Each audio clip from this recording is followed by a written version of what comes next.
Hello guys, एक बार मैं रोहित फिर से आपका स्वागत करता हूं मेरे यूट्यूब चैनल कंप्यूटर क्लासेस में।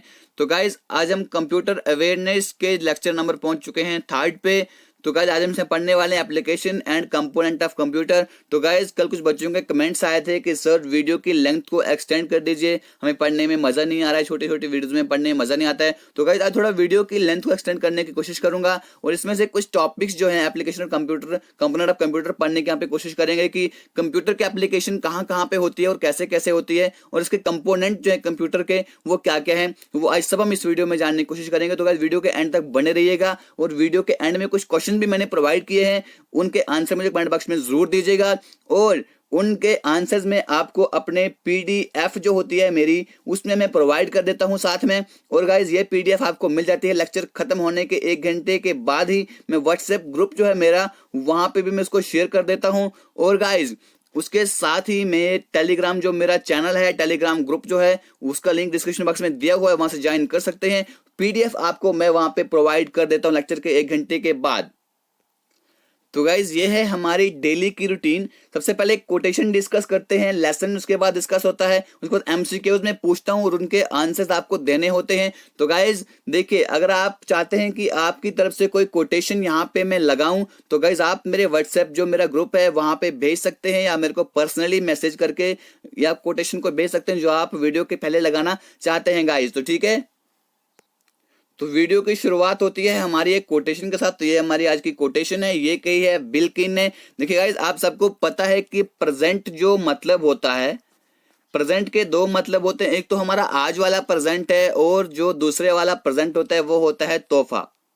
ठीक है गाइस, वो होता है तोहफा। कहते हैं कि yesterday is the past, tomorrow is the future, but today is a gift, that's why it's called the present.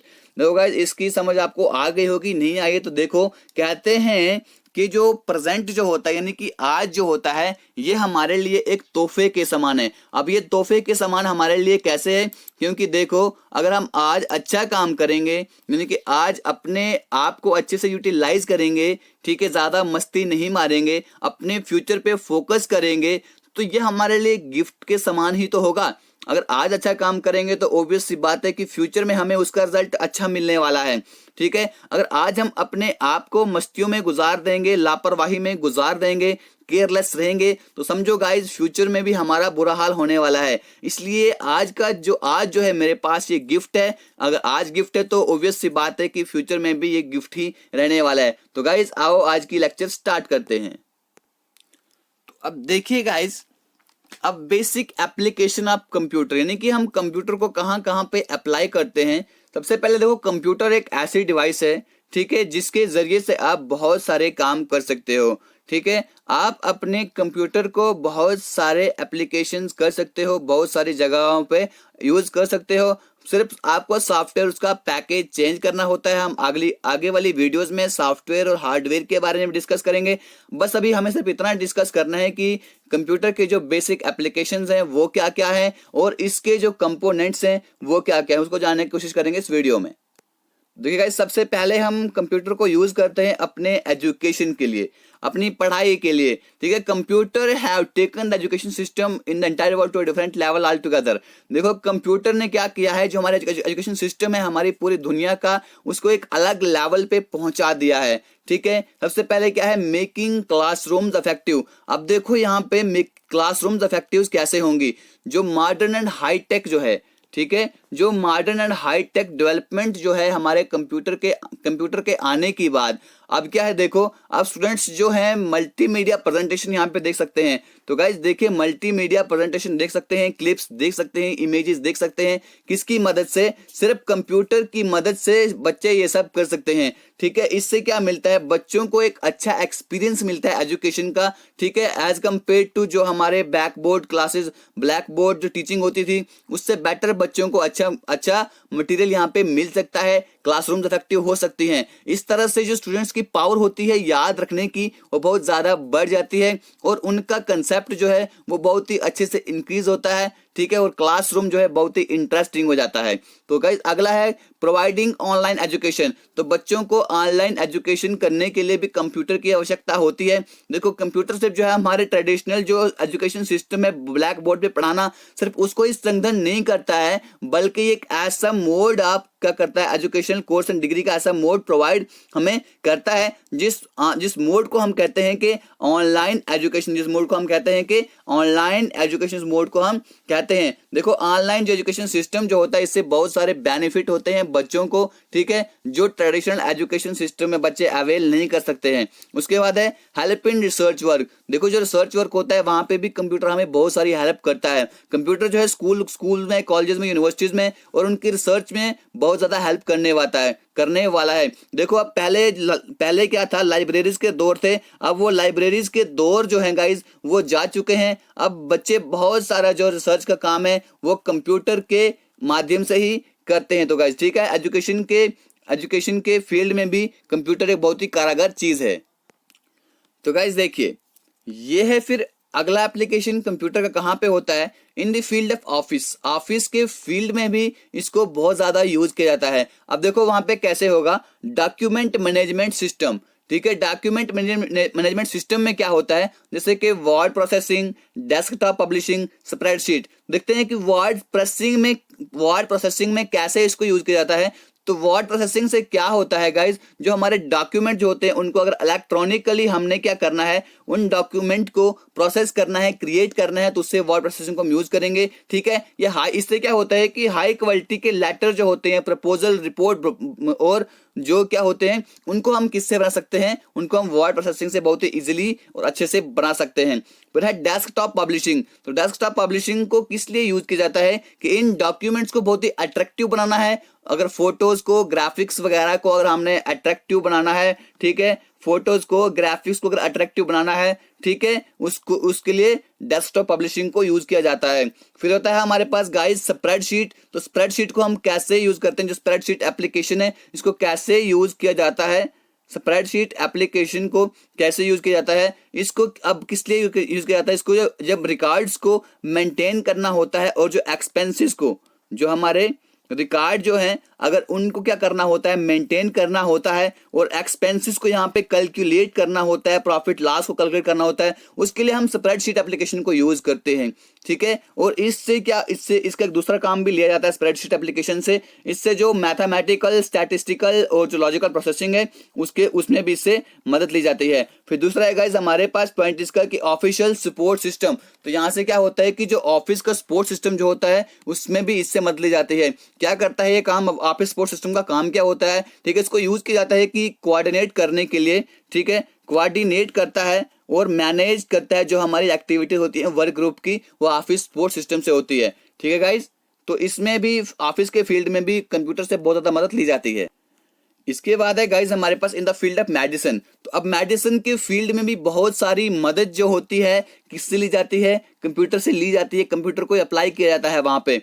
तो सबसे पहले हॉस्पिटल की एडमिनिस्ट्रेशन में, यानी कि हॉस्पिटल का एडमिनिस्ट्रेशन, ये हॉस्पिटल देखो ये क्या है, इंपॉर्टेंट ऑर्गेनाइजेशन है। ठीक है, तो अगर हम यहाँ पे कंप्यूटर को यूज नहीं करेंगे तो उतने सारे रिकॉर्ड्स हम कहाँ पे सेव कर रखेंगे। गाइस देखो फाइल्स का जमाना तो अब नहीं रहा कि फाइल्स में रिकॉर्ड रखो, ठीक है, तो उससे काम नहीं चलने वाला है। तो अब वहां पे क्या किया जाता है, कंप्यूटर को यूज किया जाता है हॉस्पिटल की एडमिनिस्ट्रेशन के लिए। ठीक है, जितने भी वहां के अकाउंट्स हैं, पेरोल हैं, स्टॉक सिस्टम है, कंप्यूटर सिस्टम, ये जो सिस्टम है हॉस्पिटल का उसको सब कंप्यूटराइज किया जाता है। ठीक है, हम अलग अलग मेडिसिन का रिकॉर्ड रख सकते हैं। ठीक है, हमने उनकी डिस्ट्रीब्यूशन कौन से वार्ड्स में की, तो उसको अब मेंटली याद रखना मुश्किल होता है, इसलिए उसको भी उसके लिए भी कंप्यूटर को यूज किया जाता है।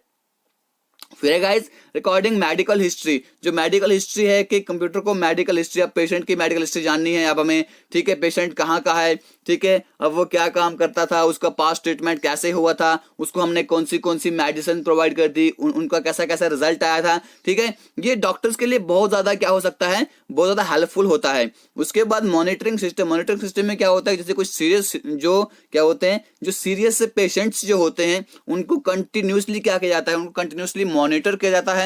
देखो मॉनिटरिंग किस लिए जरूरी होती है, जब ऑपरेशन थिएटर में और इंटेंसिव केयर यूनिट में, ठीक है। आईसीयू जिसे हम कहते हैं, आईसीयू की फुल फॉर्म होती है इंटेंसिव केयर यूनिट। यहाँ पे मॉनिटरिंग की बहुत ज़्यादा ज़रूरत होती है, ठीक है। बहुत सारे कंप्यूटराइज डिवाइस होती हैं, उनको यूज़ किया जाता है, जो कि जिससे क्या होता है, बीपी को मॉनिटर किया जाता है, हार्ट बीट को मॉनिटर किया जाता है, और जो इन आदमी का ब्रेन जो है उसको वहाँ पे मॉनिटर किया जाता है, ठीक है। उसके लिए भी कंप्यूटर की बहुत ही ज़रूरत होती है, उसमें कंप्यूटर को अप्लाई किया जाता है। उसके बाद होता है लाइफ सपोर्ट सिस्टम। तो लाइफ सपोर्ट सिस्टम क्या होता है, जो डिसेबल पर्सन होते हैं उनकी हेल्प के लिए इसको यूज किया जाता है, ठीक है। बहुत सारी डिवाइस जो होती हैं यहाँ पे यूज की जाती हैं, जिससे क्या होता है, जो बहरे होते हैं वो सुन सकते हैं, ठीक है। साइंटिस्ट क्या कर रहे हैं, अब ऐसी डिवाइस को यूज करने की कोशिश कर रहे हैं, बनाने की कोशिश कर रहे हैं, जिससे कि जो ब्लाइंड जो होंगे वो भी इजीली क्या कर सकें, वो भी इजीली देख सकें।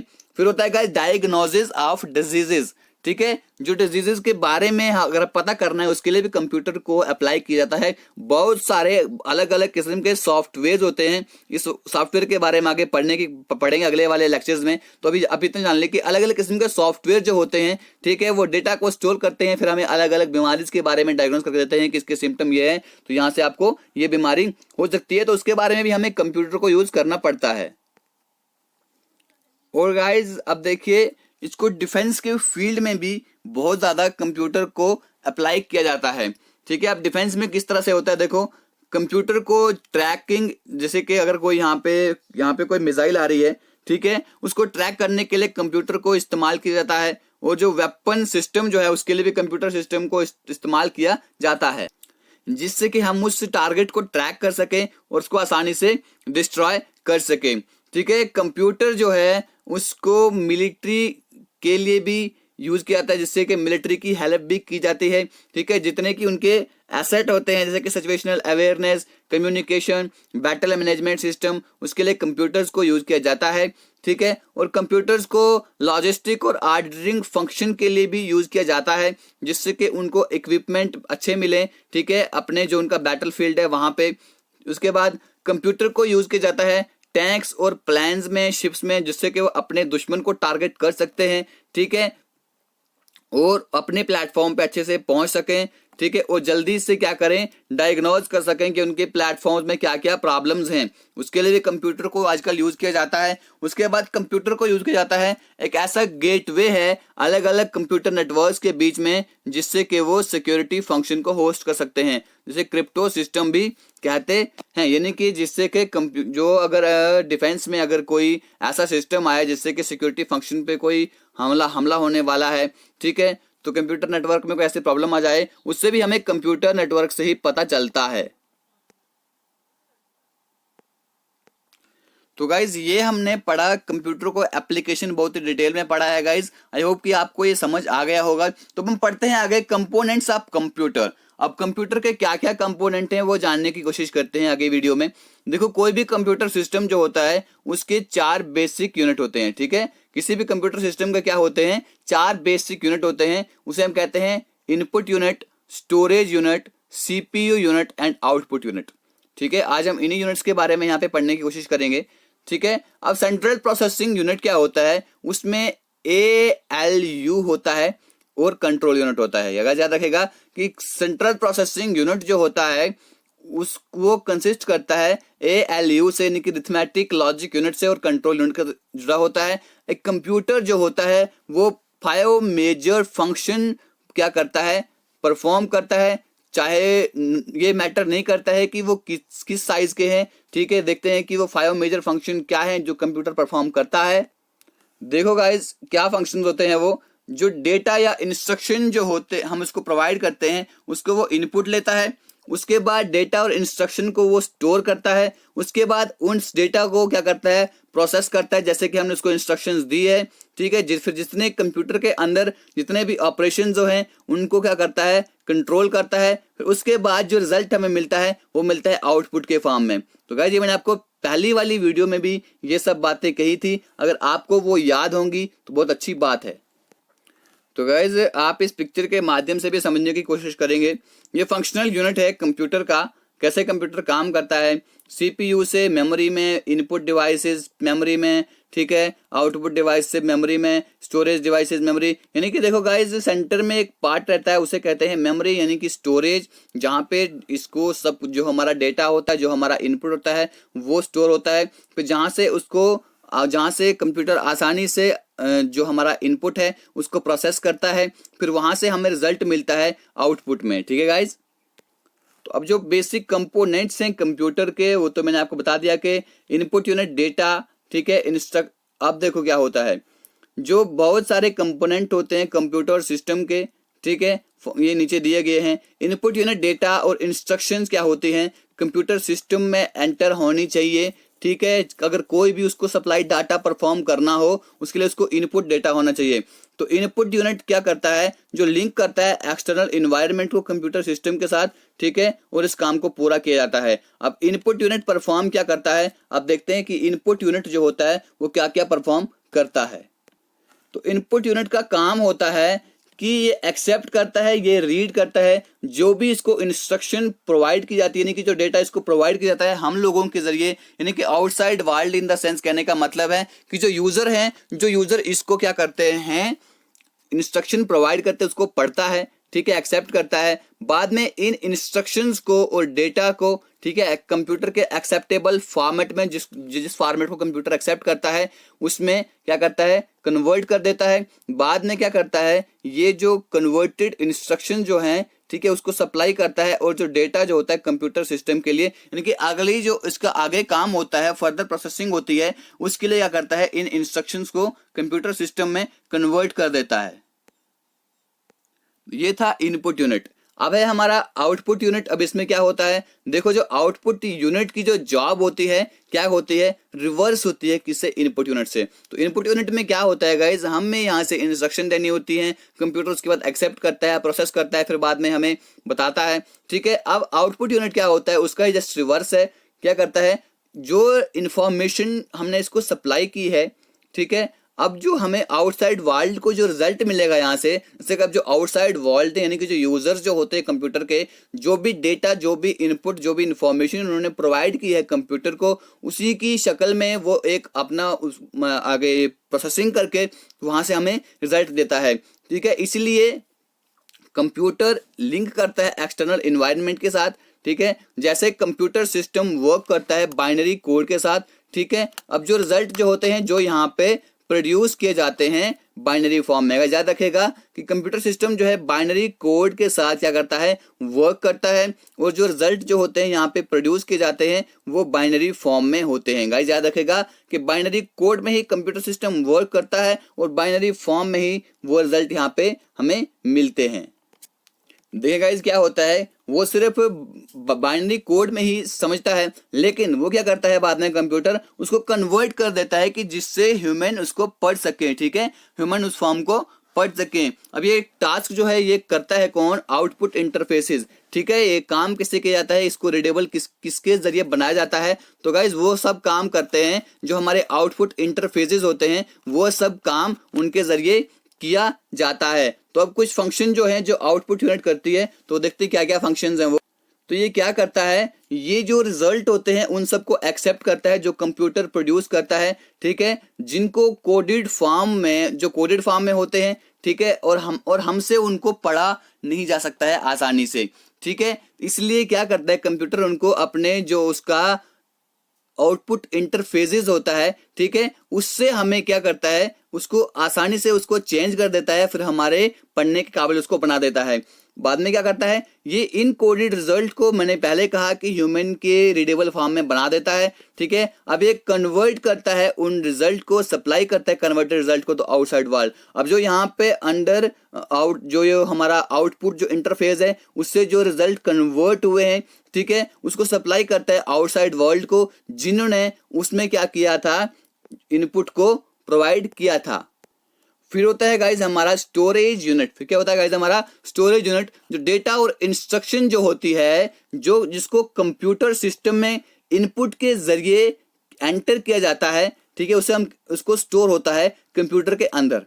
ठीक है, एक्चुअल प्रोसेसिंग जब स्टार्ट होती है उससे पहले सारा डेटा जो होता है हमारा कंप्यूटर के अंदर स्टोर होता है। पहले मैंने कहा कि जब हम इनपुट डालते हैं तो वो स्टोर हो जाता है, तो ठीक है, उसके बाद अगली प्रोसेसिंग जो होती है वो स्टार्ट होती है। इसी तरह क्या होता है, जो रिजल्ट कंप्यूटर के जरिए आते हैं प्रोसेसिंग के बाद, ठीक है, उनको कहीं और रखा, मतलब कि कंप्यूटर सिस्टम के अंदर कहीं और सेट होते हैं, ठीक है, उसके बाद, ठीक है, before being passed in on to the output unit, यानी कि आउटपुट यूनिट के बाहर आने के बाद वो कहीं और रहते हैं। तो कहीं और कहाँ रहते हैं, वो रहते हैं हमारे स्टोरेज यूनिट में, ठीक है, उसे कहते हैं स्टोरेज यूनिट।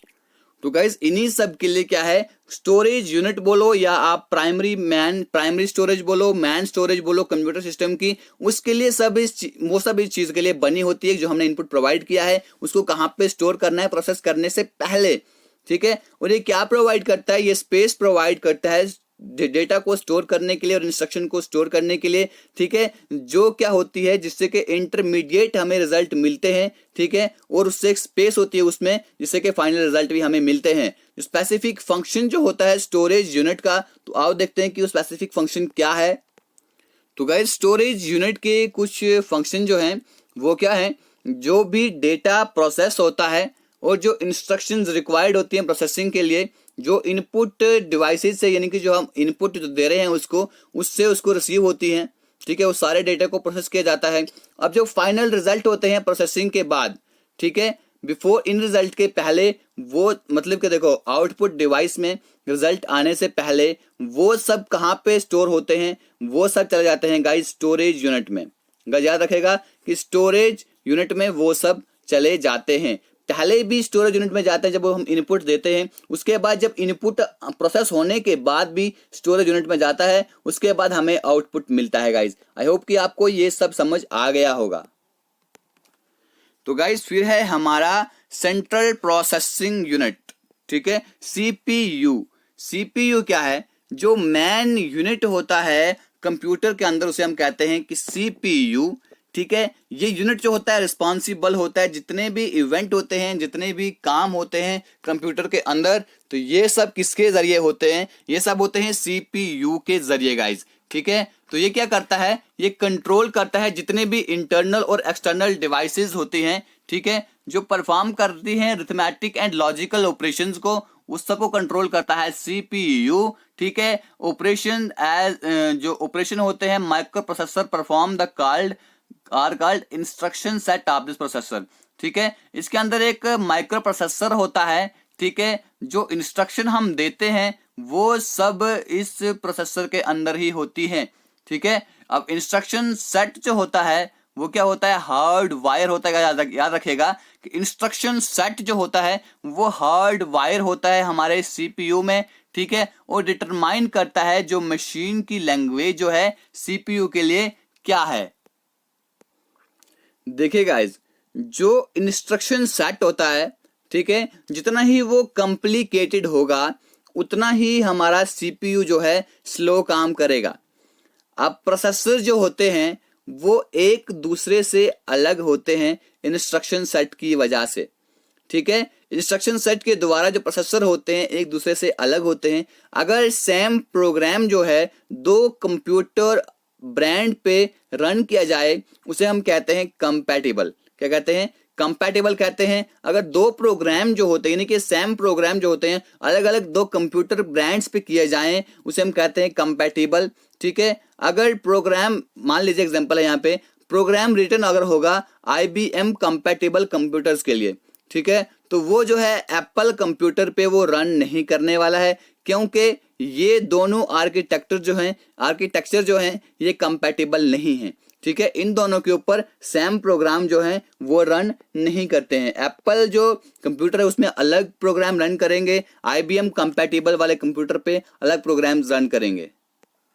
अब जो कंट्रोल यूनिट होता है और अरिथमेटिक ALU होता है, अरिथमेटिक लॉजिक यूनिट होता है कंप्यूटर सिस्टम का, उसको जॉइंटली हम क्या कहते हैं, सीपीयू। सीपीयू जॉइंटली क्या होता है, अरिथमेटिक लॉजिक यूनिट होता है और कंट्रोल यूनिट होता है।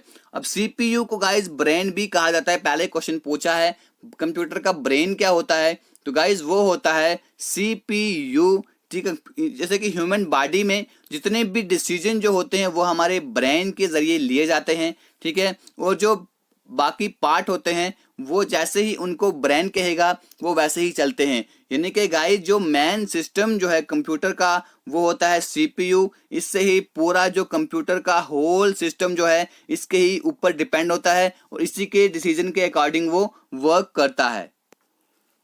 तो गाइज इसलिए क्या होता है, इस तरह क्या होता है कि कंप्यूटर सिस्टम में जितनी भी मेजर कैलकुलेशन और कंपैरिजन होते हैं, ठीक है, वो सब सीपीयू के अंदर लिए जाते हैं और सीपीयू ही उस सब के लिए रिस्पॉन्सिबल होता है। चाहे एक्टिवेट करना हो, कंट्रोल करना हो, जितने भी ऑपरेशन होते हैं बाकी यूनिट्स के कंप्यूटर सिस्टम में, उस सब के लिए रिस्पॉन्सिबिलिटी किसकी है? वो सब रिस्पॉन्सिबिलिटी होती है गाइज सीपीयू की, यानी कि सेंट्रल प्रोसेसिंग यूनिट की। तो गाइज आप जानते हैं कि अरिथमेटिक एंड लॉजिक यूनिट क्या है, ठीक है। अरिथमेटिक एंड लॉजिक यूनिट जो है कंप्यूटर सिस्टम का एक ऐसी प्लेस है जहां पे एक्चुअल एग्जीक्यूशन होता है इंस्ट्रक्शन का, ठीक है, जो उसको दी जाती है प्रोसेसिंग ऑपरेशंस के दौरान। जितने भी कैलकुलेशन जो होती हैं सब यहाँ पे परफॉर्म की जाती हैं और जितना भी कंपैरिजन यानी कि डिसीजन जो होते हैं वो ALU में लिए जाते हैं, क्योंकि ALU से और कंट्रोल यूनिट से मिलकर ही हमारा क्या बनता है CPU, ठीक है। जो डेटा और जो इंस्ट्रक्शन जो होती है उसको प्राइमरी स्टोरेज में पहले उसको प्राइमरी स्टोरेज में स्टोर किया जाता है, ठीक है, प्रोसेस होने के लिए। उसके बाद ट्रांसफर होती है, आर ट्रांसफर एज बाद में ट्रांसफर होती है एंड अब जो when need to the ALU where processing takes place, ठीक है। अब जहां पे प्रोसेसिंग होती है तो वहां पे ALU उस चीज को लेके जाता है। अब देखिए कोई भी प्रोसेसिंग जो होती है वो प्राइमरी स्टोरेज यूनिट में नहीं होती है, ठीक है। इंटरमीडिएट रिजल्ट जो होते हैं वो ALU में क्या किए जाते हैं, जनरेट किए जाते हैं, फिर बाद में टेम्परेरीली उनको ट्रांसफर किया जाता है प्राइमरी स्टोरेज में, ठीक है। जब तक उसको बाद में जरूरत नहीं पड़े तब तक वो प्राइमरी स्टोरेज यूनिट में ही रहते हैं। अब जो यहाँ पे डेटा जो होता है, ठीक है, इसको प्राइमरी स्टोरेज से ALU में मूव किया जाता है, ठीक है, और बाद में एंड बैक अगेन, फिर बाद में इसको वापस स्टोरेज में लिया जाता है। बहुत सारी बार क्या होता है जब तक प्रोसेसिंग नहीं चलती है तब तक ऐसे ही होता है, प्राइमरी स्टोरेज से ALU में, फिर उसके बाद फिर से स्टोरेज में, फिर ALU में, जब तक कि प्रोसेसिंग हमारी पूरी कंप्लीट ना हो जाए। जब हमारी प्रोसेसिंग पूरी कंप्लीट हो जाती है उसके बाद जो है फाइनल रिजल्ट जो है उनको स्टोरेज यूनिट में स्टोर किया जाता है, ठीक है, और उसके बाद वो रिलीज होती है एज एन आउटपुट डिवाइस, ठीक है गाइज। अब जो गाइज जो अरिथमेटिक और लॉजिक यूनिट जो है वो एक ऐसा हिस्सा है जहां पे एक्चुअल कंप्यूटेशन होती है किसकी, जो हम इनपुट देते हैं। अब इसमें क्या होता है, अब ALU में क्या होता है गाइज, इसमें सर्किट होता है जो अरिथमेटिक ऑपरेशन करता है, यानी कि addition, subtraction, multiplication, division data के ऊपर, ठीक है, जो उसको मेमोरी से रिसीव हुए हैं, ठीक है, और कैपेबल होता है नंबर्स को कंपेयर करने में, ठीक है, less than, equal to, greater than, यानी कि वो इससे बड़ा है, छोटा है, वो सब हमें ALU के जरिए ही पता चलता है। जो दूसरी चीज है गाइज वो है हमारे पास कंट्रोल यूनिट। अब कंट्रोल यूनिट क्या है, वो डायरेक्ट करता है और कंट्रोल करता है एक्टिविटीज को, जो इंटरनल और एक्सटर्नल डिवाइसेस की जो एक्टिविटीज होती हैं उसको कंट्रोल करता है गाइज हमारा कंट्रोल यूनिट, ठीक है, डायरेक्ट करता है कंट्रोल यूनिट। अब कंट्रोल यूनिट है तो कंट्रोल ही करेगा, इस काम कंट्रोल करना ही होगा। अब ये क्या करता है, इंटरप्रेट करता है इंस्ट्रक्शन को जो किसको, कंप्यूटर को प्रोवाइड की गई है, ठीक है, और डिटरमाइन करता है कौन सा डेटा है, ठीक है। अगर if any are needed what where it is store, अब बताता है कि उसको कहाँ पे स्टोर करना है, ठीक है, where to store the result of the operation. अब जो रिजल्ट हुआ है, ठीक है, जो रिजल्ट आया, आउटपुट आया है ऑपरेशन का, इनके प्रोसेसिंग के बाद उसको कहाँ पे स्टोर करना है, और सेंड करता है कंट्रोल सिग्नल जो डिवाइसेस को, ठीक है। अब जो इसको इंस्ट्रक्शन एग्जीक्यूट कर रही होती हैं, ठीक है, उनको सारा सिग्नल कौन देता है गाइज, होता है कंट्रोल यूनिट। फिर गाइज लास्ट चीज जो है इस लेक्चर में हम पढ़ेंगे कि रजिस्टर क्या होता है, ठीक है। कंप्यूटर में क्या होता है, a register is one of the small set of data holding places. Register होता है एक छोटा सा सेट होता है जहाँ पे डेटा को होल्ड किया जाता है, ठीक है, जो कंप्यूटर प्रोसेसर का एक पार्ट होता है। रजिस्टर जो होता है कंप्यूटर के इंस्ट्रक्शंस को होल्ड करता है, ठीक है, स्टोरेज एड्रेस को होल्ड करता है, और किसी भी किस्म का डेटा जो होता है जैसे कि बिट सीक्वेंस और इंडिविजुअल कैरेक्टर जो होते हैं उस सब डेटा को होल्ड करता है गाइज रजिस्टर, ठीक है, ये भी कंप्यूटर का एक पार्ट है। तो गाइज यहीं पे हम इसको खत्म करते हैं इस लेक्चर को, ठीक है। अब कुछ क्वेश्चंस मैं आपको यहाँ पे प्रोवाइड करूंगा, इनके आंसर्स आपको तो मिल जाएंगे मेरे जो पीडीएफ प्रोवाइड करूंगा, लेकिन आपको इस लेक्चर इनका आंसर मुझे कमेंट बॉक्स में प्रोवाइड करना है। Dash dash is a large and expensive computer capable of simultaneously processing data for 100 और 1000 ऑफ यूजर, ठीक है। अब उसका नाम आपको बताना है, hand held computer, mainframe computer, personal computer, tablet computer, none of these, ठीक है। इसका आंसर आपको मुझे कमेंट बॉक्स में जरूर बताना है। तो गाइस देखो ये क्वेश्चन आपको फिर से आ गया, कोई नहीं, आपकी रिवीजन होती रहेगी। अब पर्सनल कंप्यूटर जो होता है, ठीक है, उसको डिजाइन किया जाता है किस लिए, जो कंप्यूटिंग नीड जो है किसकी, इंडिविजुअल की, डिपार्टमेंट की, कंपनी की, सिटी की, इनमें से किसी की भी नहीं, ठीक है। इसका आंसर बहुत ईजी है, वो मुझे आप कमेंट बॉक्स में जरूर बताइएगा। तो अब गाइस कुछ कीज आपने देखी होंगी, कंट्रोल, शिफ्ट। तो गाइस ये है आपके सामने अगला क्वेश्चन कि सुपर कंप्यूटर जो है जिसको इंडियन साइंटिस्ट ने डेवलप किया है उसका नाम क्या है, परम, सुपर 30i, ठीक है, कंपैक्ट, प्रेसेरियो, क्रे, YMP, ब्लू जीन, ठीक है। इसका आंसर आपको मुझे कमेंट बॉक्स में बताना है। इसका आंसर मैं आपको PDF में प्रोवाइड कर दूंगा, तो वहां इसका आंसर आप देख लीजिएगा। तो गाइस देखिए है हमारे पास अगला क्वेश्चन के सुपर कंप्यूटर क्या होते हैं। स्मॉलर साइज में छोटे होते हैं, प्रोसेसिंग कैपेबिलिटी इनकी ज़्यादा होती है मैन फ्रेम कंप्यूटर से, पहला पॉइंट ये है। दूसरा पॉइंट ये है कि ये कॉमन होते हैं, मेजॉरिटी ऑफ हाउस होल्ड में ये कॉमन होते हैं। तीसरा पॉइंट है आपके पास इसमें 1000 ऑफ माइक्रो प्रोसेसर्स होते हैं। चौथा है कि इनको रेयरली यूज किया जाता है रिसर्चेस के द्वारा, क्योंकि इनमें कंप्यूटिंग कैपेसिटी की कमी होती है, ये होता है इसका आंसर। या are of same size as laptop, इसका लैपटॉप की तरह सेम साइज होता है। इसका आंसर गाइस आपको मुझे कमेंट बॉक्स में बताना है इसका आंसर क्या है। इसका आंसर आप PDF जो मैं प्रोवाइड करूंगा उसमें देख लीजिएगा। तो गाइस अपनी वीडियो को हम यहीं पे खत्म करते हैं। वीडियो में कुछ सीखा है तो इसको लाइक जरूर करें, कमेंट करके जो मैंने क्वेश्चन पूछे उनके आंसर जरूर दें, अपना फीडबैक भी दें, वीडियो कैसी लगी आपको, शेयर करें अपने फ्रेंड्स के साथ अगर आपको अच्छी लगती है तो। चैनल को सब्सक्राइब जरूर करें। वीडियो देखने के लिए धन्यवाद गाइस, यहीं पे वीडियो खत्म करते हैं। God bless you all.